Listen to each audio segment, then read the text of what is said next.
25 नवंबर 2025 को भवन निर्माण विभाग के द्वारा राबड़ी देवी को एक नोटिस भेजा जाता है और उसमें लिखा जाता है कि आप जल्द से जल्द जो 10 सर्कुलर रोड वाला बंगला है उसको खाली कर दीजिए। और उस दरमियान भी राबड़ी देवी और लालू यादव साफ तौर पे बंगला खाली करने से इनकार कर देते हैं। उसके बाद धीरे धीरे करके 6 महीने गुजर जाते हैं, बीत जाते हैं, राबड़ी आवास खाली नहीं होता है। फिर से भवन निर्माण विभाग द्वारा नोटिस भेजा जाता है और कहा जाता है कि आपको बंगला खाली करना ही पड़ेगा, जल्दी से जल्दी बंगला खाली कर दीजिए।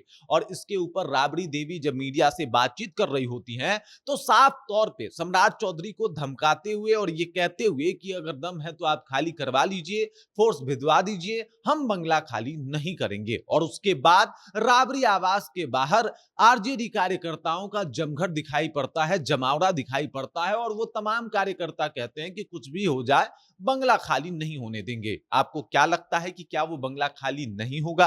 क्या आरजेडी जो है वो अपने मुद्दे पे सही है? क्या वाकई ये बदले की कार्रवाई कही जा रही है?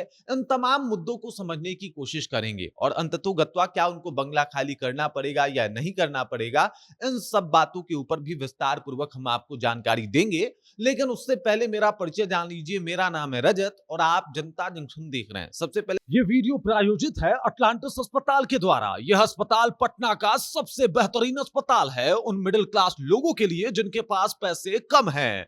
यहाँ पे कैंसर से लेकर सब असाध्य रोगों का इलाज होता है। यहाँ हर प्रकार की सर्जरी उपलब्ध है।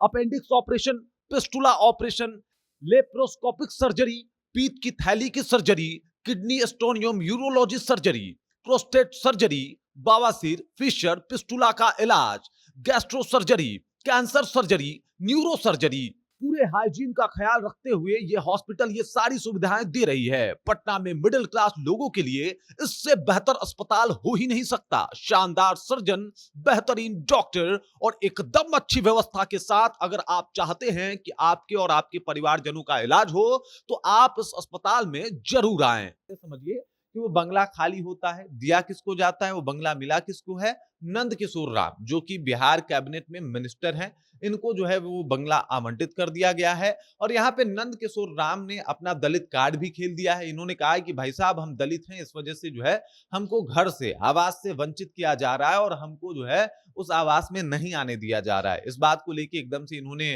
काफी परेशानी जो है वो जताई है और कहा है कि हमारे साथ जो है वो गलत हो रहा है। अब चलिए वापस चलते हैं नवंबर के दौर में, यानी 25 नवंबर 2025, जब उनको ये पहली दफा भवन निर्माण विभाग के द्वारा नोटिस दिया गया था कि ये बंगला देख सकते हैं आप तस्वीर में, ये बंगला खाली कीजिए। इसके बदले जो है मतलब हमने आपके लिए 39 नंबर बंगला हार्डिंग रोड में जो है वो आपको आपके नाम पे जो है वो दे दिया गया है। नेता प्रतिपक्ष वाला बंगला है, विधान परिषद में जो है वो आप नेता प्रतिपक्ष हैं तो आप उसमें जाके रह सकती हैं। लेकिन राबड़ी देवी जो है इस बात को इनकार कर देती हैं और कहती हैं कि भाई हम उस बंगले में नहीं जाएंगे, हम इसी बंगले में रहेंगे। और उसके बाद विरोध का एकदम से चरम जो है वो देखने को मिलता है हर दफा जब बंगले खाली करने की बात आती है। अब देखिए ये राबड़ी देवी का बयान आता है।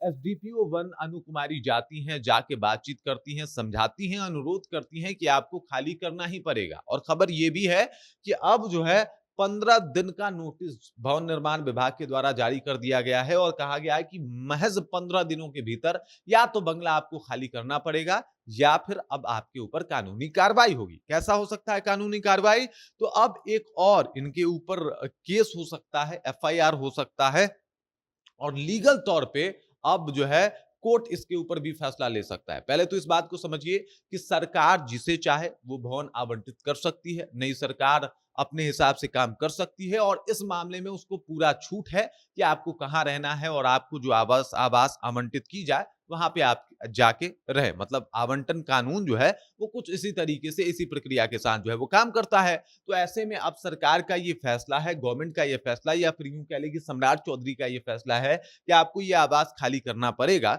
तो मतलब करना पड़ेगा। दूसरा कोई इफ बट किंतु परंतु लेकिन नहीं लगेगा उसमें, मतलब उनको ये आवास खाली करना ही पड़ेगा।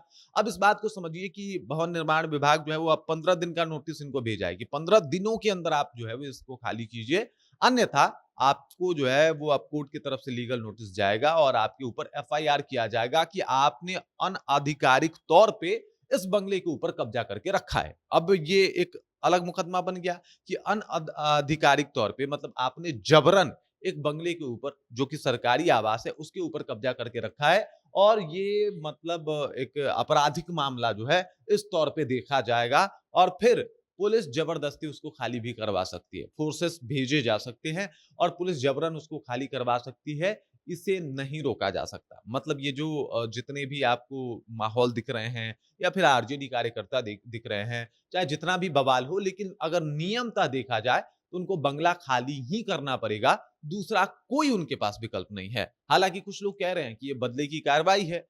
जो सम्राट चौधरी बने हुए हैं, 20 साल से जो है वो लालू यादव, राबड़ी देवी एक ही आवास में रहते थे। आरजेडी का जो है ये राजनीतिक तौर पे एक जमघट हुआ करता था। यहाँ पे आरजेडी का जो है वो तमाम लोग आरजेडी के कार्यकर्ता आते थे। यहाँ से राजनीति की दिशा और दशा जो है वो तय की जाती थी। लेकिन अब उसे बदलने की कोशिश जो है वो सम्राट सरकार के द्वारा किया जा रहा है और साफ तौर पे आरजेडी कार्यकर्ताओं का ये मानना है कि ये बदले की कार्रवाई है और बदले की कार्रवाई जो है वो सम्राट चौधरी कर रहे हैं। लेकिन जो नियम है वो है। अगर बदले की कार्रवाई है, ये जांच का विषय है। ये कार्रवाई बदले की है भी या नहीं है, ये भी जांच का विषय है। लेकिन अगर सरकार की तरफ से ये नोटिस आ गया है तो खाली करना ही पड़ेगा, कोई विकल्प नहीं है और अगर नहीं करेंगे तो फिर पुलिस फोर्स भी भेजे जा सकते हैं, ऐसा इसमें प्रावधान है। अब देखिए 15 दिन का एक और नोटिस आ गया कि 15 दिनों के अंदर जल्द से जल्द आपको बंगला खाली करना पड़ेगा, अन्यथा आपके ऊपर लीगल एक्शन लिए जाएंगे। अब ये लीगल एक्शन क्या-क्या हो सकता है, ये तो देखते हुए बनेगा। लेकिन अभी फिलहाल जो जिस तरीके से माहौल इस बंगले को लेके बिगड़े हैं, उससे तो ये पता चल रहा है कि भाई साहब आरजेडी परिवार की अभी मुश्किलें और बढ़ सकती है।